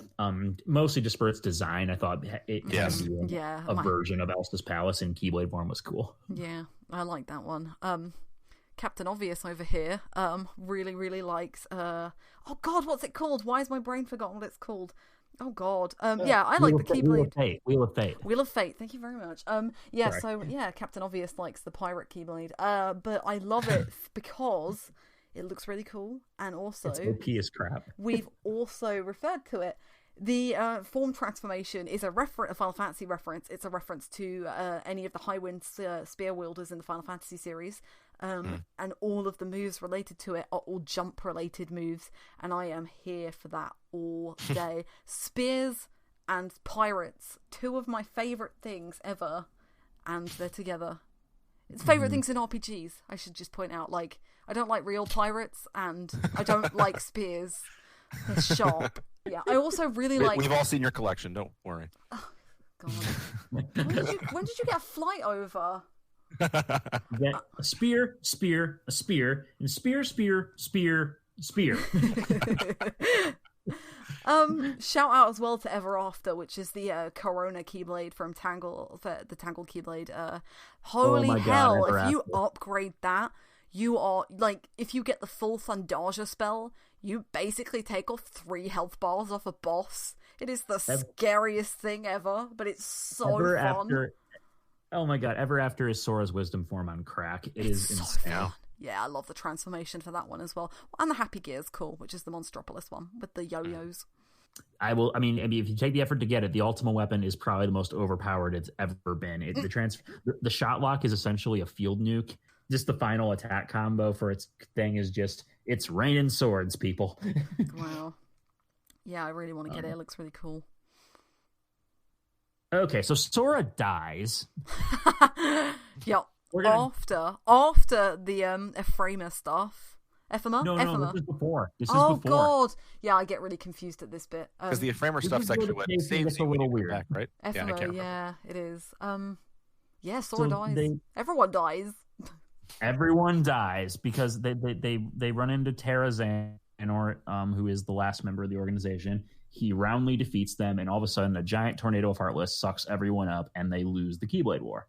Did they? This bit weirds me out. Like, why? I thought it was cool. It is cool, but why? I do like the final world, actually. It looks really gorgeous, and I do... Yeah, I kind of like picking up all the extra Soras. But this is where I think the plot started to get away from me a little bit, even though I've done a lot of research. The character you meet in the final world is also from Union X, right? Yeah. Chirithy is a dream eater, who helps out the Keyblade wielders. And I guess now the final world is basically, the way it's described is, this is the Kingdom Hearts afterlife. Like, it is, if your heart and your body are destroyed and you're dead. I love how someone has to explain to Sora what death is. True. But if you run around there, you can talk to these little wisps that are the hearts of people. They have some interesting things to say, including 2 of them, one of which is Naminé. Naminé's heart has now exited Kyrie's body because Kyrie did. And she actually, if you can miss this easily, but she does actually refer to something. She sets up Terra coming back, basically. Okay, yeah. I thought. And then there's a mysterious voice that teases some future plot developments. People are theorizing it's Strelexia. Right. But, we don't know for sure yet. Yeah, I did talk to a couple of them. It was quite cool. Yeah. I did not enjoy collecting all the Soras. I mean, the controls there were wonky, and I was like, "What?" And like, you're spinning it, and I'm like, "Why do I have to collect so many of these? Why?" Yeah, this was like, where I don't know what the point of it was. Yeah, this was where the floatiness really showed up for me. Yeah, it's a little hard to navigate that area for sure. And it all ends up being kind of, I mean, I'm curious if it's mainly just to set up future events, or like they just wanted to incorporate this area. But once you get out of it, they basically reset time to right before they all got sucked into the Heartless Tornado. Only now, Lingering Will shows up and fights off Triezenberg. Yeah. Admittedly, I have been waiting for this moment since Birth by Sleep, and it is as epic as I wanted it to be. It's so cool. What the hell are those Keyblade transformations? They're so cool, aren't they? He does all the stuff from the boss fight, like his Keyblade turns into a giant cannon. But it looks so good. Yeah, no, I got a little PTSD from that boss fight. Yes, I bet. Yeah, it was really hard. It was so hard. It is my really gosh. hard. Yeah, I loved it. That was really cool. And then from there, it's just the gauntlet of boss fights. Like Yen Sid shows up and parts the Red Sea of Heartless. Oh my god! Yen Sid hiding all that power. I mean, who didn't doubt that he was powerful? But yeah. I mean, are we going to talk about how Yen Sid gets more of a moment than Kairi does? Yeah. Or how literally everyone gets more of a moment than Kairi. Yeah. Donald Duck and his Zeta flare get more attention. Oh than my Kairi. god! Like, what the hell, Donald? Donald Duck dies from overcasting a spell. Like, what? I just like Goofy like doing like Donald don't like I love this moment. Yes, good tell moment.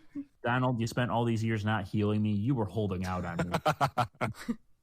But you end up having this cool fight against the giant Heartless Tornado, and it does that bit where if Framer, who's a character from Union Cross, shows up, and all of a sudden you're all the keys from the Keyblade graveyard like activate all at once. Yeah, this is super cool.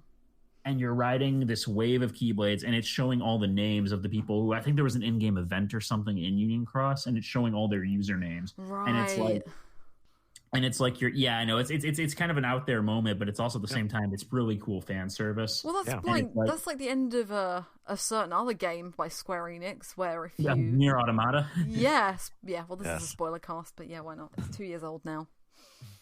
Nier Automata has a Game of the Year edition out. There's no excuse. True. Yeah, I did think that it was something like that. I thought it was really cool actually because these are all the dead Keyblade wielders from however long ago a Union Cross back cover key, whatever it is, was. So yeah, and I do like surfboarding on Keyblades is, I like surfboarding on anything in video games, and this is just another thing I could do it on. It was a cool moment, but it's actually the only time I died in the whole game. You take so much damage, yeah. I died. I was surprised I took so much damage. You didn't mash triangle fast enough. Yeah, apparently not. Oops. Didn't Kingdom Hearts 2 teach you? You press triangle and you win. Yes. Yeah. I do kind of miss reversal and those action commands for nobodies. Yeah. Like, I almost automatically did it when I came across my first Dusk, and I was like, oh, I can't do it anymore. And then when I first fought the, oh god, I don't know what Marluxia's nobodies are called, but the Reapers. Yeah, the Reapers, that's right. And yeah, it felt weird because they have like a gimmick where they're invincible for a while, and so did the Dragoons, which are Zoldans, and I was like expecting something to come up for that, and it didn't. But yeah, tangent aside. One wonders, maybe because they have so much other stuff that's mapped to triangle. It's like of course, it's not needed either. Like we've already discussed, there's so much this game offers, and it's not difficult. So yeah. But yeah, from there though, it's just this gauntlet of bosses against characters new and old, and just resolving all these plot threads. These are so epic. I do have a bit of a problem with how they're paced, though. My issue with this section is I love them. They're really cool boss fights, and I love all these moments you get with all the characters. But these boss fights consist of usually 2 or 3 enemies at once. They are introduced with a cutscene, and then if you kill one of them, you get a cutscene with that person, and then you continue the boss fight with the other one, and then you get another cutscene with the other character that you've beaten, disconnected from the 2, and it's just boss cutscene, boss cutscene, boss cutscene, boss cutscene, probably for an hour and a half, maybe. The pacing is not good, and I think one of the things that was missing for me in particular was you don't fight any of these organization members before this in the entire game, ever, apart from Vanitas. So you've got this like massive gauntlet of bosses, great, and yes, Luke's had set up, Xemnas has had set up in previous games, but you've had no confrontation with any of them directly before this within Kingdom Hearts 3, and it just feels like I don't know. There's something missing. There's some cool character moments, which I'm sure we'll touch on. But yeah, the pacing's all over the place for me. It could have been spread out throughout the whole game, personally. I sort of like just picture them all just like talking to each other and saying like, okay, we need to give her a moment. All right, let's stop. Okay, now let's go again. All right, let's go again. Yeah, I mean, like in the fights, I feel like the organization fights are like the highlights of some of the earlier games, and they lose out on some of what I think makes them special by sort of having to water down how difficult they are by giving you like 3 at a time. I agree with both of those points. It's just jarring because like there's one like you fight Terra, Xehanort, and Vanitas at once, and I beat Terra, Xehanort, and did that cutscene, and then he only had like half a bar of health left, so the fight was over in 10 seconds. Yeah. It's something. It's something. I know Nomura said that they want to either add something or tweak the ending a little bit in a future add-on. I don't know. I mean, I think it's fine, but it could have been better. Yeah. I mean, my other issue too is like all the moments seemed kind of similar because they happen in such quick succession. Like it's hard to distinguish like someone saying like, basically, I messed up, I was wrong, you're right, Sora. Yeah. Go save the world like 10 times in a row, and at a certain point, like I'm like, I can't honestly having this conversation. I can remember like 1 or 2 of those moments, and not many others because they all just sort of getting eaten by each other. Yeah, they don't work for certain characters as well. Like Vanitas does not need a sad send-off. No, he doesn't. Like, it kind of does with Marluxia and Loxine because they begin to remember their old selves from Union Cross. It's referred to in what they say. But, like, Loxine as well didn't want to be Xehanort's vessel, and it's just like, why did you join then? Like, why were you there? And I think it's because of Marluxia. I think it's just because, she's drawn to Marluxia for reasons. But yeah, the various moments were pretty spotty. The only ones that really stand out are Terra Xehanort, because obviously you get Terra back after that fight. Yes. Which oh is my incredible. god. Oh yeah. Pause. Yes. The Guardian was Terra all along. I know. It makes sense though. It's like, yeah. I was really There's surprised. even a scene in Birth by Sleep where Terra Xehanort puts the Keyblade to his heart, and that's when the Guardian first appeared. Yeah. This has been a fan theory for ages. Yeah, it does make perfect sense, and it was so satisfying. And I thought when it started building up, I was like, it's real, isn't it? And yeah, Terra popped out. And he just starts beating the crap out of him, and then And what got me, this is one of the 2 scenes of this whole bit that really got me, is the resolution to the Wayfinder's story and the resolution to the Days Trio's story. Yeah. But just hearing the Guardian tries to speak, and all of a sudden you just start saying the last words that Terra had in Birth by Sleep. I will set this right. Yeah. I will set this right. I will set this right. Like, that got me so hard. Mm-hmm. Oh, yeah. It was a great moment. Yeah, I was so happy for them. And then the Days scene too, that fight, the whole bit where like you're fighting Syx and Xion. Xion is, I guess, was their backup for the 13th vessel. Yeah. And she's back now, and Axel and doesn't recognize her, and until her hood falls off, and then Roxas just zaps over to them in this like giant cloud of light, and it is just the coolest moment. There's this super triumphant version of Other Promise playing. And then Roxas and Xion join your party, and the fight was over in 30 seconds for me because I was kind of over leveled from all that Caribbean exploring. Yeah, me too. But also the allies are really overpowered as well. Like, you've got 3 Keyblade wielders, like, who are basically expert Keyblade wielders because they both come from Syx Sora. didn't have a chance. I know, right? So disappointing. But yeah, as someone who doesn't really like Days as well, it was probably one of the strongest moments for me, which really surprised me. I really like Days' story. The game is hit or miss for me, but I mean, I love those characters, and just the way that scene plays out. Because again, I mentioned this earlier, Quentin Flynn is a really good actor, and the way the fight resolves, and Xion starts crying, and Roxas goes to comfort her, and Axel kind of tries to crack wise, like, "Oh, haha, I should have brought some ice cream with me," and you just hear his voice crack, and then he runs and embraces them. Yeah. Yeah, I lost it, you guys. I'm not gonna lie. Yeah, I was legit crying. Yep. And then we get one final fight with Mickey and Riku with the 3 Xemnas Xehanorts people, and that fight was also really cool. Yeah. The music is like a mix of all 3 of the final battle themes, and it's super cool and epic sounding. Yeah, it's really really good. Although it does, once again, it also suffers from the cutscenes interrupting the fight because I wanted to hear that whole song and I had to actively like avoid attacking them so I could listen to the dang music. Just glide around the battlefield. Yeah, exactly. Prior to that fight, though, a few fights back, Kairi gets kidnapped again. Oh yeah. Kairi kidnapping count. Ding. Yep, done. Yep. So Kairi, everybody wanted Kairi to get her moment in Kingdom Hearts 3, and she doesn't really get it.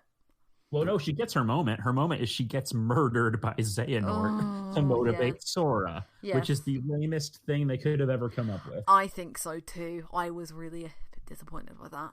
I was just like, oh, come on, guys, is that really the best you got? And like Kairi is a sweet character. I like her design. I like their relationship she has with Sora. I like that they finally shared the bloody Paopu fruit. Yeah, right. But after all that build up, it's really lame that that's the best they could do with her. But this game then finally like uses time travel in a cool way, so I guess we can forgive everything. Yeah, so is it time to talk about Scala ad Caelum? It's time to talk about the end of the end. Yeah. Oh my god. Yes. This place looks amazing. Scala is so beautiful. Yeah. Mm-hmm. You end up in this city that's like a ruined version of Daybreak Town, kind of. And it's like apparently the place where like the Keyblade wielders were all from, where Xehanort and Ericus used to live when they were kids. And it's where the final confrontation with Xehanort takes place, and it is just a super beautiful area. Yeah, I mean, I thought it looked amazing. I was hoping there would be like a little more of a dungeon here because we didn't really get that at the end. But in terms of the way it looked and in terms of sort of the sequence of the boss fight, I thought it was very cool. I was a little bit let down. I think Kingdom Hearts has got some really good final bosses. I don't think this was up there with Xemnas at Kingdom Hearts 2. I think the emotional payoff was kind of there beforehand, and I think we'd already had those really good character moments, and it felt really epic at times.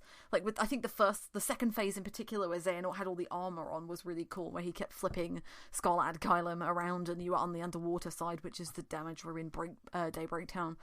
But it was too easy, and it was a little bit too long at times, and it just didn't. I don't know. The gravitas was just missing. I don't know whether I'm expecting too much from it, but I just didn't really. Well, yeah. I don't think you expected too much from it. This series has had some pretty amazing final boss fights, and the final fight with Xemnas in Kingdom Hearts 2, Darkness of the Unknown, is one of the best pieces of battle music of all time. Mm-hmm. And Kingdom Hearts 3 doesn't really have its own final boss battle theme. It has a very good remix of Destati mixed in with Rage Awakened. Yeah.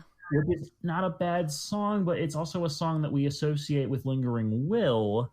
Right. And I'm not sure why they used it here. Is it because Sora's pissed off? Is it because we're fighting Xehanort? Is it because Xehanort has Keyblade armor? Yeah. I don't know. It's a shame. I think Destati is an appropriate song for the final boss fight. Don't get me wrong. It is the series' main theme. And I also liked the final fight with the 1v1 with Xehanort when he has the X-Blade, the Keyblade, and...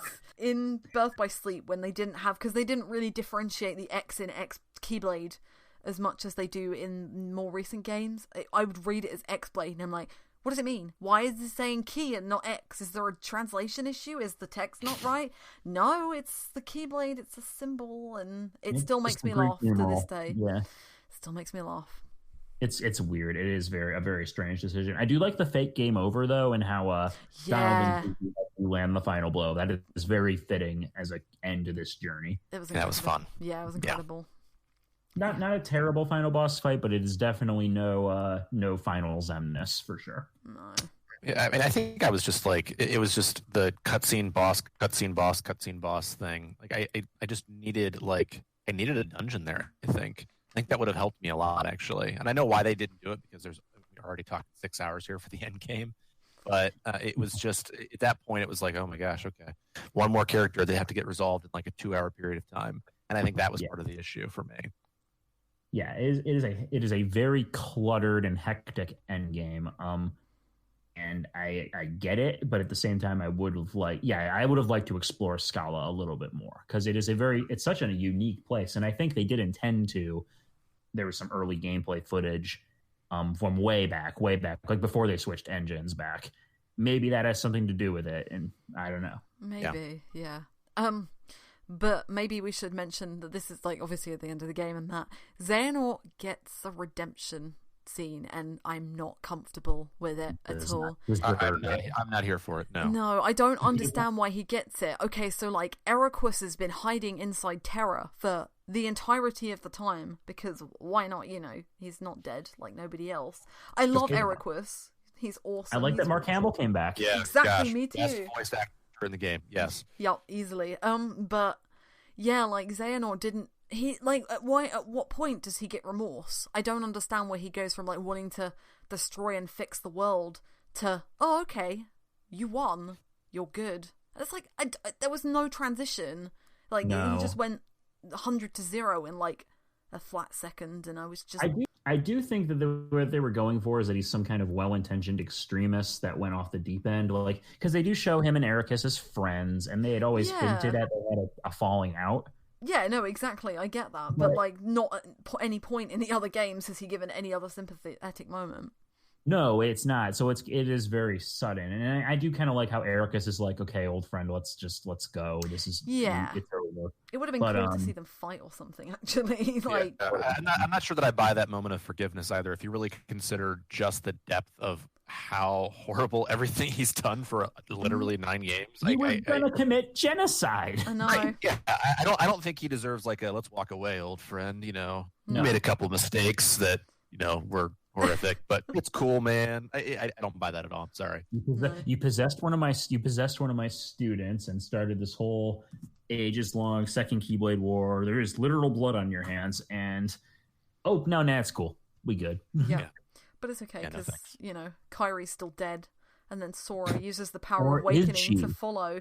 Well, yeah, this is the thing. So the game pretty much ends with Sora saying he'll go off to save Kyrie, and everyone's like, no, you can't abuse the power of waking. And then everyone's like, no, like Riku tells Mickey to, chill and let him go. And then you don't see where Kyrie comes back. And then after watching where all the Disney characters go, Sora disappears just like that. Obviously, it's been hinted at because it's either young Xehanort, isn't it? Suggests when he's like dying, he says you're gonna disappear from, and then he cuts off. So, and he did say that like the more you use the power of waking, you like the more you're gonna like suffer and the consequences of it, basically. So yeah, you can see it coming, but like to give Kyrie like no, like oh my god, where did you go? Where were you taken? Who kidnapped you? What happened? Things like that. Why are you not dead? I don't know. I don't know why. I like that. I do like that ending scene on the beach where everyone's kind of hanging out. Like, yeah, that's cute. And I think I like it as a mysterious note to end on. Honestly, I know this is never going to happen, but give Kyrie her own game. Yeah, or give her a level at least. If you're going to give her anything, give her at least a level. And I feel like Look for Sora should be the objective of the next Kingdom Hearts game, and we can play as somebody else. Yeah. Like play as the other characters. Play as Kyrie. Play as Riku. Play as Aqua. That could be cool. That's a good setup, I think. Yeah. But obviously, we've got some secret endings to dig through. The frickin' I missed this point. The Xehanort thing reminds me of Bleach. The Tight Kubo manga that was really big for a while. Mm-hmm. A big problem that Bleach had up until it finally got canceled was every single villain, no matter what, got some kind of sad emotional redemption send off thing. The exact same way Kingdom Hearts did. Like it was unreal. Aizen, the villain at the very last chapter, the last line, one of the last lines of dialogue is Aizen telling Ichigo like you done good, kid, or something like that. And it's like Aizen doesn't deserve this. Master Xehanort doesn't deserve this. No. Like, that's just my complaint for it. I feel like it's a shonen problem in general because these characters are popular with fans, so we want to give them these emotional send-offs, but at the same time, they're horrible people. But yeah, secret ending number 1. Let's go for it. So we have not talked about Xigbar a lot. We might have to speed through this because we are touching 2 hours now. Let's wrap this up as fast as we can. Yeah. Xigbar was Luffy the whole time. What the hell? I love it. But like, what the hell? And what's in the box? What's in the box? box. You don't find out what's in the box. Yeah, no. It was really cool though. Like I liked seeing the masters. What do they call them? I'll just call them the masters now. The Lost Masters, the foretellers. Yeah, that'll do. But yeah, it was cool seeing them come back, and it's basically, this is setting up the next saga easily. Yeah. Like, you're either going to have to fight the foretellers, or you're going to be the foretellers, or something. I don't know, but this is really setting up everything that's going to come up afterwards, and it's a really neat idea. But I do find it amusing that Xigbar has basically been an observer for 1,000 years, or however long he has been an observer for, and that was his job. And, he's died and retaken so many different forms, just like Xehanort, like Xigbar kind of ironic, yeah. Much more successful at it, apparently. Yeah, Xigbar is the MVP of Kingdom Hearts entirely. Like, what the hell? But yeah, it almost takes his line from Dream Drop Distance, where he's like, "I'm already half Xehanort," into a different context. Really does, doesn't it? I didn't even think about that. Yeah. Yeah. But yeah, it's really hard to infer without anything, because it is just basically these characters coming back. Obviously, one of the foretellers is missing. She was given a different role by Luciu between Union Cross and whatever else. So Ava. She's like the good one, theoretically. Yeah. And we also have Syx and Axel talking about a girl that went missing, who was being experimented on by Ansem, who is heavily implied to be Ava. Right. Yeah. So again, all stuff that will hopefully be tied up in future games. Yeah. Nomura! Speaking of Nomura, let's speak of Nomura's shared universe and go to the second secret ending, which, oh my word, I think... Hey, so you remember that fake video game from Toy Box? Right? Well, Yozora shows up in the secret ending. Yeah, so I don't know whether you've read any theories, either of you, but what are your thoughts on secret ending number 2? I mean, is it supposed to be the world from The World Ends With You? Like, because I know like one of the buildings' numbers has changed to like the number they used in Shibuya and The World Ends With You. I wasn't sure. I think that's what they're supposed to remind you of, and that's what was hinted at in Dream Drop Distance, because Niku was like, "Oh, be in Shibuya sometime." But Nomura said in the Ultimania, "No, that's not the same world as The World Ends With You. This is something else." It's like a fun reference. Okay, fair enough. Yeah, but then the other half. The answer is I have no idea. All I knew is that Nomura is back on his bullshit, and I'm going to be here for it the whole time. Yeah, I'm here for it all day. I'm here for it. Like, I want to play Verum Rex. Like, holy hell. 100%. Because so Sora's basically ended up in Shibuya, and Riku is in Verum Rex with Yozora. So that's going to be really interesting to see where it goes. And yeah, so I think Secret Ending 1 probably sets up the next game. I think this maybe, I don't know. Well, once one of the endings sets up maybe the DLC, and the other one sets up the next game or the next saga. We don't really know yet, but I think, holy hell, for people who like wanted closure, you've got closure to the Xehanort Saga, but this is just like a second can of worms, and it's like, well, you want more stuff, here you go, you gotta go and find it now. And yeah, I'm here for it, really. I'm a sucker for this stuff, I'm not gonna lie. Like, it's one of those things. Kingdom Hearts is one of those series that is uniquely frustrating, and like any long form shonen anime or manga series, is a lot to ask people to catch up on. But if you've been with it from the beginning, I'm just like, I'm still along for the ride. So bring it on, Nomura. Yeah, it's been a wild ride, and it's still wild. I just need to see where we're going next, because I feel like we've still got so much to get through. The DLC will answer some questions. I secretly hope we get an extra Disney World, Radiant Garden, and some closure to one of the secret endings, or at least more hints. But yeah, I'm ready for it, and I'll be one of the first in line, I think. I would like some more secret bosses, because this is one thing. There are 2 optional bosses in the game, one gummy ship, one not gummy ship, and they're the gummy ship one's pretty tough, but the main super boss in this game is, if you're at a high enough level, or like even like if you just abuse Sora's rage form, it's not very hard. Yeah. It's not bad. It's just it is no lingering will or Sephiroth for sure. So, yeah, I mean, even like another dungeon that like sort of forces you to put more things together, like they had in Kingdom Hearts 2. I mean, I just want more challenge. I mean, that was the thing that for me, that was my biggest bugaboo with the game, and just make it hard. I mean, outside of critical mode, obviously, but just give me some challenging and epic boss fights. That's what I want. Which critical mode will be coming in? They said they're going to be releasing some free updates, probably tweaking the balance a bit. And I do hope for DLC, again, Namira mentioned he wants to expand on the climax a little bit. Please give us more Scala. That's all I want. Yeah. We have enough Keyblade Graveyard. I need more Scala. Well, and that about does it for our spoiler cast on Kingdom Hearts 3. Thank you for bearing with us all this time, guys. It's been a long and wild ride, but the game's here. It's out. We all played it. Onwards and upwards to the future. Next week, we're going to be Retro Encounter's going to be continuing our journey through Lufia 2, Rise of the Sinistrals. Be our second episode on that, so we get to hear everyone's thoughts on that SNES classic.